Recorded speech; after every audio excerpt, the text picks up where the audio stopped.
ഇന്നും നേട്ടത്തിൽ തന്നെയായിരിക്കും വ്യാപാരം തുടങ്ങുക.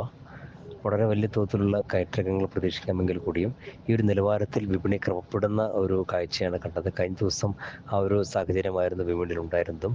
24,000 എന്ന നിലവാരത്തിന് മുകളിൽ തുടർച്ചയായി നിലനിന്ന വ്യാപാരം നടന്നുകൊണ്ട് തന്നെ ഇനി ഇവിടുന്ന് അങ്ങോട്ടും നിക്ഷേപ താല്പര്യം തുറന്നേക്കുമെന്നുള്ള സൂചനയാണ് ലഭിക്കുന്നത്. കമ്പനികളുടെ പ്രവർത്തന ഫലങ്ങളും വേണ്ട രീതിയിൽ പുരോഗമിക്കുന്നുണ്ട്. അത് വരും ദിവസങ്ങളിൽ ഒട്ടേറെ കമ്പനികളുടെ പ്രവർത്തന ഫലങ്ങൾ പുറത്തു വരാനിരിക്കുന്നു. കമ്പനി അധിഷ്ഠിതമായ നീക്കങ്ങൾക്ക് അത് സാഹചര്യം ഒരുക്കുകയും ചെയ്യും.